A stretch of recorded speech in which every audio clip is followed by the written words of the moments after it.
Welcome back to our list of rules of exponents. So we're on rule number 4, which says that if I raise a fraction to a power, both the numerator and the denominator get the power. For example, and why does this work? A plus b squared means I have parentheses squared. All right, so that means I have parentheses times parentheses. What's in the parentheses, a over b, is what's in them. And now that I've written it that way, I see the parentheses aren't actually doing anything now that I've written it out this way. They're just indicating that multiplication. In other words, I have a over b times a over b. And how do you multiply fractions? Yeah, you multiply straight across. So I have a squared over b squared. So in the end, the numerator and the denominator both took the exponent. And that's where this rule comes from.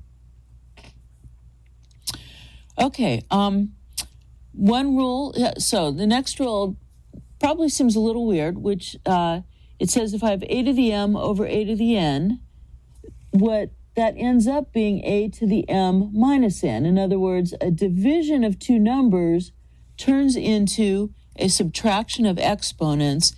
And I want to mention this is another spot where it's important to notice that we have the same base. It's a in both spots.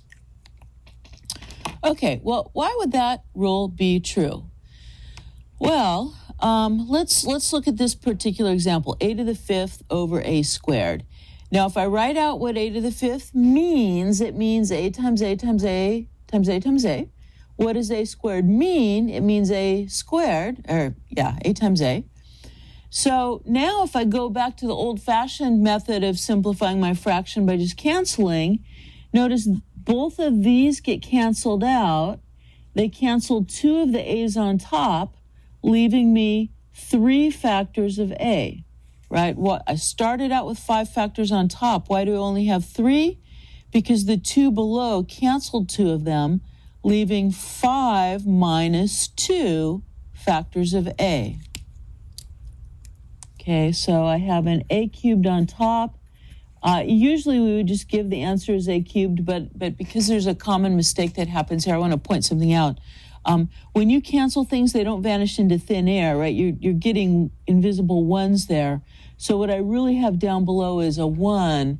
And so, I mean, we usually just write that as a cubed, but I just want to emphasize that a cubed is a numerator. It's not a denominator. There is a different denominator, but we just usually leave it as invisible, that one denominator. So similarly here, this answer you're getting is a numerator. Okay, there's an invisible 1 denominator below there. And I'm mentioning that because sometimes people will write 1 over a cubed, so they're not clear on where the a's wind up. But these extra leftover a's, they are in the numerator. Okay, a couple more rules before we get to some examples. Now, the one that seems weirdest on this whole page, I think, is the rule that a to the 0 equals 1. And this actually is a weird rule because a to the 0 doesn't actually even make sense as an exponent, right? Because what does an exponent tell you? It tells you how many times to write the base, right? Like here, a cubed means a times a times a. So what would a to the 0 mean? Like what? Don't write the a down at all? And then what do you have? You don't have anything. You don't even have a 0. You have blank paper. So it doesn't make sense. Nevertheless, we're going to, this is actually a definition, we're going to all agree that when we write something to the 0 power, what we mean is the number 1. So why would we want to have something to the 0 power mean the number 1? Let's look at an example. So let's consider a cubed over a cubed. If I write out what that means, it means a times a times a over a times a times a. All those a's cancel, giving me 1s, and 1 over 1 is just 1. Okay, so I think we agree that a cubed, so anything over itself we could even have said is 1. So I think we're all agreed on that. But notice if I start with this, and instead of doing it the old-fashioned way of canceling, if instead I use the rules for exponents, if you look up the page at Rule 5, Rule 5 says I take the exponent on the top and subtract the exponent down below, and what do I get then? Yeah, I get a to the 0. So what is 0 powers really, why it came up is because I had the same number of factors of a above and below. And maybe I should look up here. You get this a to the 0 in the situation where if you wrote out the factors and canceled, you have the same number of factors above and below, so they all cancel, leaving you a 1. So the 0, in a way, like I said, it's not a normal exponent. It's what you get if everything gets canceled out.